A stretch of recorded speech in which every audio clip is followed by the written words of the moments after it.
Hi, moguls. Welcome to the show. Thanks for tuning in. Today, let's give a warm welcome for our guest, Ryder Heyman.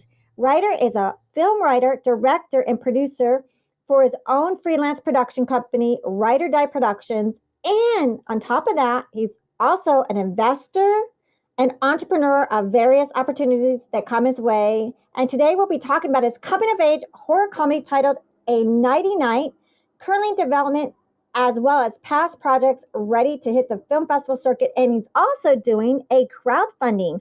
So this is another live crowdfunding that we have here on Girls Guide to Investing. So Ryder, welcome.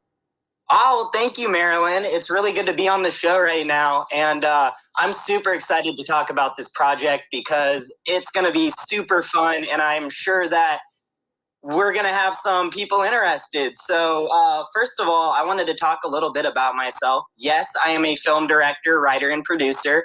That's what we kind of have to do in order to keep the integrity of the films that we write. So we go from everything from pre-production, production to post-production. So what that means is I finance the film, I write it, I direct it, we shoot it, I cast all the actors, we get all the makeup. So I pretty much do everything on set.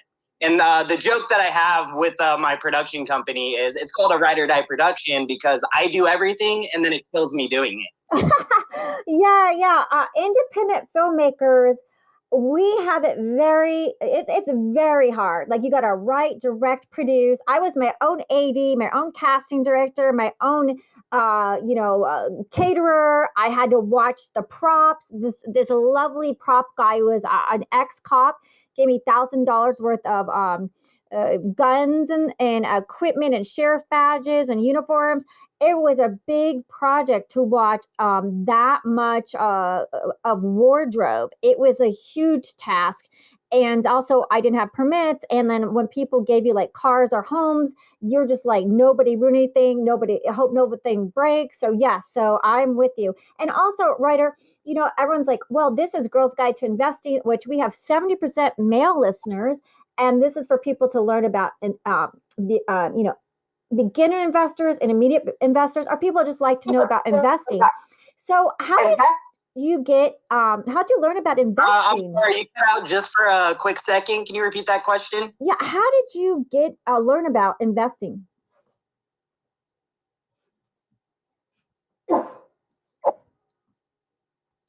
How did you learn about investing? Oh, well, that's the thing about the film industry is I thought my whole entire life, I'm never going to touch the financial part of this business. But as you start creating films, you start to realize that in order to make movies that you need to have money. So I ended up doing a ton of research about how to fund films. And through that, I found out about private investing. So what I like to describe my financing as is similar to like the stock market. You're buying a certain amount of the shares, which is a percentage of what you own of the film. So let's say one share equals $1,000. If I were interested in a film and I wanted to have 3% of the film owned under my name, I would put $3,000 down. And one thing that's really nice about the film industry is it's similar to stocks in a way, but one thing that you do have an advantage against those guys on Wall Street is you have a script to look at. And that is your gold mine right there. As long as you have a good script to start, then you're going to reach the sky with your possibilities. Yeah, so Ryder, you're pretty young, and we love young people. But so when you're young, so how did you learn about investing? A family, a mentor? When did you take your first dive at maybe making your first investment? Yeah, no, totally. So one thing that happened was I got hired onto this independent film project that was gaining some serious traction. And through that, I actually became a private investor for the company. And my job was to send out tons of emails each day, reaching a multitude of different people. Because one thing that a lot of people don't realize is that it's not all big producers and studios that fund these films. It's normal people that work at the office like you, I, or anybody else on our 9-to-5 jobs. We all have dreams and we all have ambitions. And I think that's what's amazing about storytelling is we can give you a script, and as long as you resonate with it emotionally, you're gonna be interested in the project. And I think that's what's awesome is this is the one business that ambition drives most of it, and the money just comes secondary. Yeah. And so you currently you're in college, right? Yes, that's correct. I'm a senior, and I'm actually going to be finishing my degree within these next 4 months. So I'm in pre-production for my current project, which is called A Nighty Night. And I'd love to talk about that a little bit. So basically, the synopsis of the film is it's this young girl named Hudson. She's 10 years old, and she's still terrified of the dark.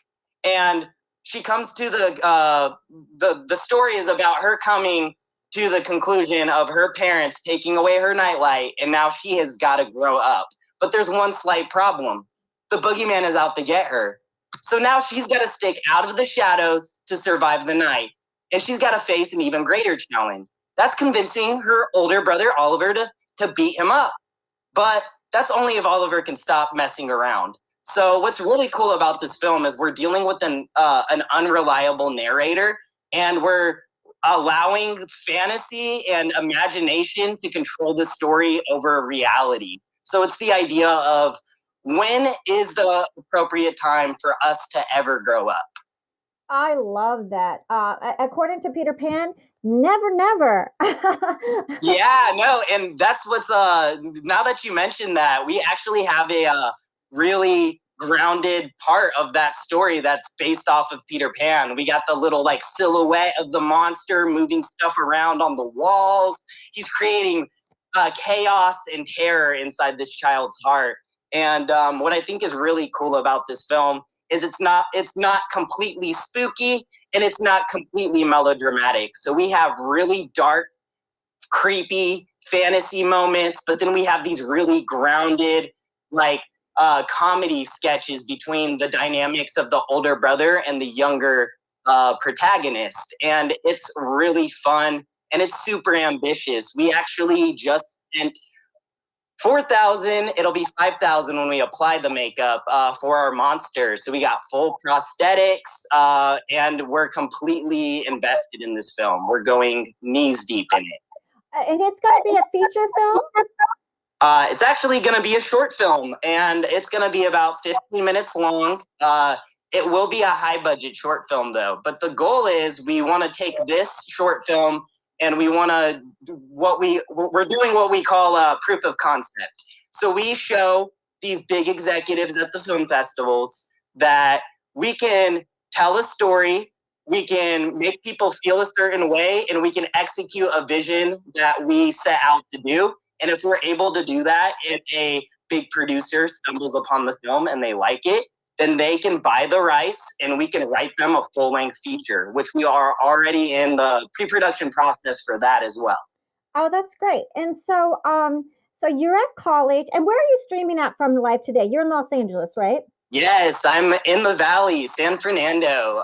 Yeah, so I go to Columbia College Hollywood. It's in Tarzana, California. It's a super small private school. It's just this giant blue icebox is what it looks like. And there's a bunch of great professors there.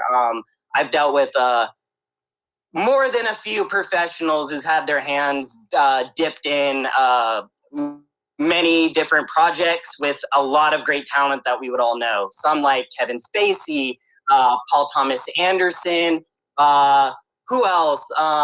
We have Danny DeVito, and like so much other people. So I feel humbled in the way that I am learning from people who I know are still working in the industry. So it's really reassuring. Yeah, and so, and then also you're an investor too. Have you dabbled in like stocks or startups or anything like that?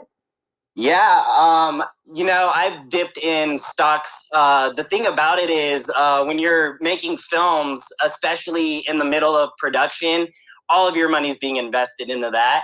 But one thing about like filmmaking is you're constantly having to network with companies. You're constantly having to make deals and agreements. And I think what's awesome about private investing in this industry is that there's a lot of compromise in ways that you can invest in a certain company or certain shares and get it received back. And what's awesome is the return on investment in this industry. And then their return on investment. So they invest in your short film, which is your thesis project for college, correct? Yes, that's correct. Yeah. And one thing that's awesome about it is with our investing, we give you a product that you can tangibly have. So we're selling a bunch of awesome products, and you get, for each thing that you buy, it comes with a certain incentive. So we have things like $50 movie credits, but on top of that, we have like an original graphic novel adaptation currently in the works. We have executive producer credits. We have even, if you spend $500, we'll even name a character after you. So it allows people who want to be in this industry, but don't really know the avenue to take, they don't have the experience. It allows them to get those credits. That way, when they want to go audition for a movie, or if they want to shoot a short film one day, that they have that credit. So when people are looking at their film and they're wanting to invest in it, it gives them a little bit more credibility in what they're doing. It shows more experience, essentially.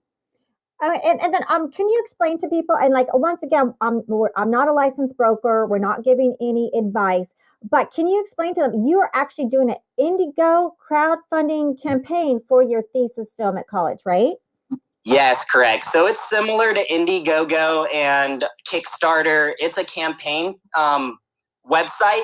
The only difference is it's called seedandspark.com. And what that is, it's a campaign site specifically for creators, musicians, filmmakers to allow their product to be shown. And then we have a bunch of people, private investors, producers who look at our films. They invest in it.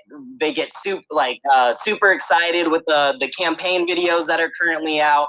And what we do is once we receive the money, we shoot the film, and then we bring it into the markets. And what's really cool about Seed and Spark is they're connected to a ton of film festivals and a ton of companies that they can network within. And it allows you to essentially reach a wider audience throughout America. Yeah, and right now on streaming platforms, there's so many new streaming platforms, and there's like Roku TV and Gum Gum and Tubi and Amazon Fire Stick that are looking for content, and so making content is key. And if you have enough money, then the content can be better quality. Because when I did mine, I did them all on zero budget, so like the editing would suffer, or the actors would suffer because maybe they didn't commit as much as they would if they were paid. We're getting paid, exactly. Yeah. And I think that's the main thing about starting off in the independent film industry is nobody's going to believe in you more than yourself. And that's the thing about starting up a company is you got to have a vision, you got to have a drive, and money always helps. But ambition's the main thing, because if we want to get technical, there are films like Jaws where it was a little bit higher budget, but a lot of things went wrong on set, even with the money. And so they had to create a whole entire different approach on film that is still utilized today. So sometimes being limited to a certain budget allows you to become more creative in the future. Yeah. And so how did you learn about Seed and Spark and investing? Because, there's a lot of people listening. They're like, well, I want to invent something. I want to start a company. I want to make a film. I want to learn how to invest. Like, did you have a mentor, or how did you learn about? So I had this mentor. His name was James. He was my supervisor at that film company, and he gave me a ton of insight on how this industry works, how people react, and what a lot of people don't realize. A lot of people text or call when they're making investments. One thing that statistically, you're going to get somebody who about 80% more of the time, somebody emails you, you're going to invest in that way higher than if you get a phone call or a text message. I don't know what it is about emails, but it works a certain magic in this special field. And one thing that's important is it's important to be mindful about your company and about what you're trying to achieve, but you're dealing with people. This is a people business, and you want to learn about what people are interested in. I mean, like, the idea of a client is you wouldn't want to sell a sports car to a family like mom, you know? You want to make sure that your product is right for the client. Oh, that's great. And I want to know, Ryder, so, how did you get interested in becoming a writer, director, producer? Oh, well, the first one is life experiences. I think that's like the beautiful thing about film is like we can invoke a certain emotion from something completely unrelated, but we remember how it felt in that moment.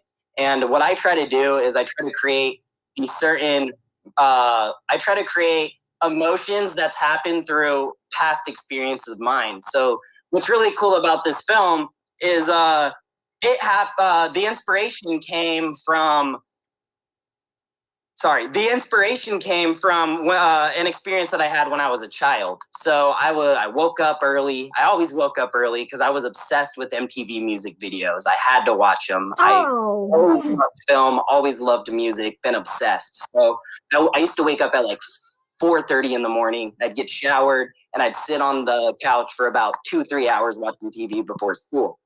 Well, as I'm going down to the laundry room, my mom, who worked early, was already up and she showered. And as I walked into the room, she was unveiling her towel and I saw my first boob.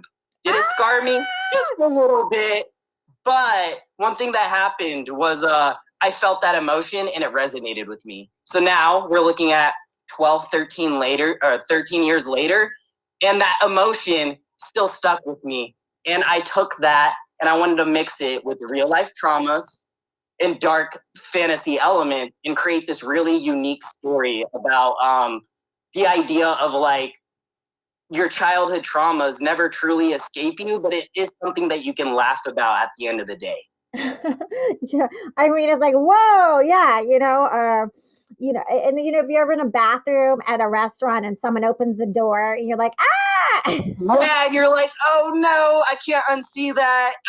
Yeah, no, totally. That's like, it's the same exact thing. And I think that's the awesome thing about filmmaking is like you just created an exact same emotion with a different experience. So we can all feel the same thing while seeing different perspectives and different viewpoints. And I think that's the awesome thing about film is it's like that one movie or TV show that you saw was 20-30 people's take on the world. Oh, that's great. And we all love horror films, and especially those childhood films that we all are scared of the boogeyman, like Candyman and Mirror Mirror, all that stuff. Some of them get downright spooky, but this sounds just really fabulous that you're going to be working with kids. And I want to ask you, a lot of people are like, well, I don't know how to do LLC, and so you actually formed a production company. Is it a corporation? Is it LLC? And how did you even, learn how to do that? Well, the thing is, when you're taking film school, there's a lot of theory classes and a lot of like really artsy classes, but we also do have a business side to things. So I actually took some business classes, some entertainment law classes, because you want to make sure that when you're in this industry, obviously you're not breaking any laws. You don't want to get sued because we want to continue making this awesome stuff. So one thing that I figured out was obviously you want to figure out what company works best for you. What's interesting about film is you actually have to register two different companies. One's intellectual property and one's the actual production. That's like essentially taking that idea and executing it. And you want to do that to cover your assets, if you will. The idea is if you accidentally were to take an idea that was similar to somebody else's, they could sue you, but only the intellectual property company would get sued. It would be the production company who would keep you safe. So in a way, you have to kind of create umbrella corporations in order to cover certain aspects of the company. And there's so many moving puzzle pieces that it takes a lot to start to really like bring it into fruition. I've been making films for about 7 years now, since I picked up a camera. And I'm starting to finally, in these last couple of years, really hone my craft and start to figure out what the exact variables are in these equations. So you have a corporation or LLC? It's an LLC. So you have an LLC production company, and then now, can you explain to people how you did the Seed and Spark so that so they can like learn more about your your project that you're raising funds for? So one thing that's awesome is anybody can go on there. It helps that obviously if you've had experience, but if you have a drive and you have an ambition and you have a story that you're just dying to tell, you can create essentially what is a pitch. It's the idea of like all of the elements that makes you so happy or so excited to bring this film out. Essentially, we have like a story. We come out with campaign videos. We have like merchandise that we're trying to sell in exchange for production money to get the film made. So the thing about independent filmmaking is you don't have these studios to back up your films. So you have to create your own business, your own revenue in order to get your vision or your property made. That's great. And so you're on Seed and Spark right now. So that's Seed, SEED, and Spark, SPARK, seedandspark.com, right? That is correct. And you'll find it underneath A90Night, NIGHT, and then Night, NIGHT again. And it's a super cool film. We have a bunch of campaign videos out. And it kind of gives you an essence of like what exactly the film tone is. We go from super serious, lighthearted and funny, and then it goes to downright scary at sometimes or at certain points.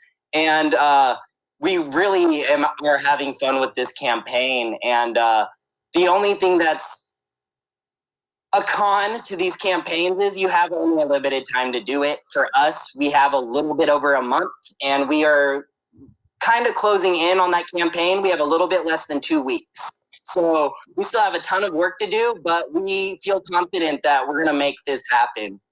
So they only give you 30 days, 1 month on Seed and Spark to raise funds. Wow, that's pretty, that's the thing about this industry, it's downright cutthroat. The strong survive, the weak fade away. But I don't know, like when you have such a good idea about what you want, you have a way of articulating it that I think makes people excited about about watching it. And that's the amazing thing is we've already gotten, I believe it's 40% of our goal done. So we're getting very close to the finish line. And it's not easy to do. It is a lot of money, but if you're truly passionate about anything, then no limitation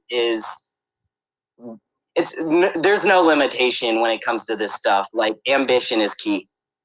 And that's amazing. So A Nighty Night, which is a coming of age horror comedy titled A Nighty Night by Ryder Heyman. And Ryder, you are the writer, director, and producer of this, correct? Yes, that's correct. But I also have a ton of great talent that's been a part of this. I have my awesome co-writer, Alexis Hunter. She's the co-writer, producer. She's a set designer. She does amazing stuff. She's been on a couple of projects of mine. And this is the first time that we've really been able to work like fully together. And it's been truly an amazing experience because when you have somebody who's just as ambitious about something, then you can just bounce ideas off of each other. And like really, it just like the creativity is just so amazing. And you also have a special effects. You said you're working with somebody spectacular, right? Yes, I am so excited about her. Her name is Kirsta Morehouse. She's a makeup designer, makeup artist, but she's going to be our creature designer for this monster. And she has done some really, really great stuff. She's worked with Doug Jones, which he's been in a lot of stuff that would make, I'm sure everybody's heard of, The Shape of Water. It won a couple of awards a couple years ago, like Best Picture. He's been in Pan's Labyrinth, also with a great film. It's actually... who else has she worked with? She's worked with rapper A$AP Rocky. She's worked with so many great talents, and she's drafted this incredibly creepy monster. We have like this tall, pale, slimy, spider-like fingers. He's like almost emaciated because he's been in the closet so long waiting for his feast. Yeah, well, on my kids book channel, I have Bloober Goober, the monster in my closet, but he's really cute, like a furry cat. So, but your monster sounds really creepy, and I love Pan's Labyrinth, so it was kind of reminding me of that. It sounds spectacular. What a beautiful! I'm like so happy to have you in the show. So, Seed and Spark, a nighty night. Check that out. Writers, anything you want to tell where people can catch up with you and see where they can keep up with your work on social media or Facebook? Yeah, 100%. You guys can find me on both Facebook and Instagram. It's going to be my name. That's Ryder Heymans, RIDER HEYMANS. It's super easy. Just think of it like riding a motorcycle and then hey man with an S at the end. I love that. Hey man. And Ryder, just so excited to have you on the show and just really spectacular. Are you going to do any acting on that at all?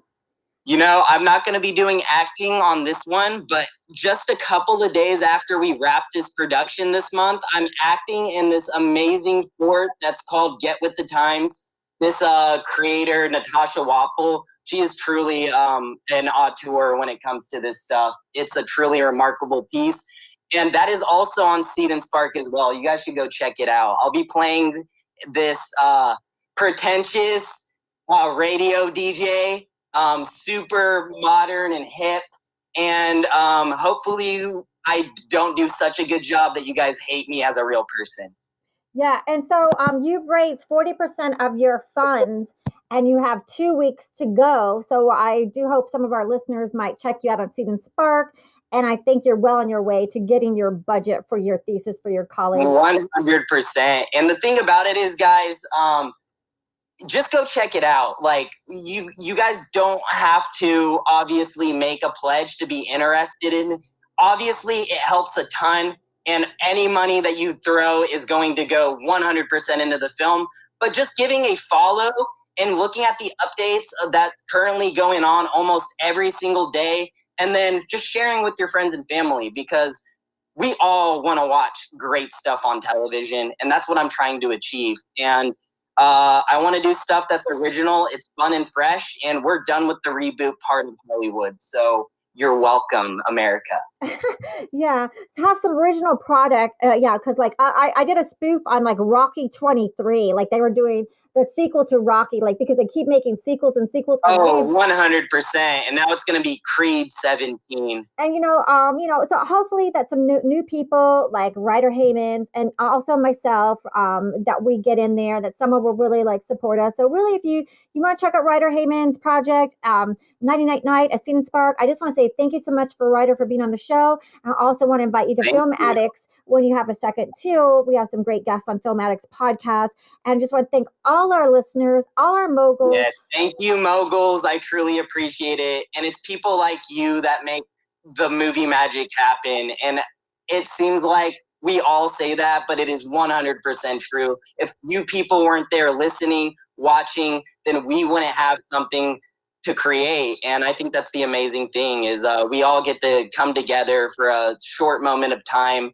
and we get to just be happy and not worry about the crazy stuff that's going on in the world. Yeah, and truly spectacular, really amazing. I'm so happy to have you. And just thanks, moguls. And, if you want to support the podcast or support him, just follow, like, subscribe, 5 stars. We appreciate it too. And if you can do donations to Writers Campaign or even our campaign for a better sound, we love that. Just want to thank you so much. Until next week, everyone, cheers and have a safe, good one. Awesome. Thank you, guys. Have a good night.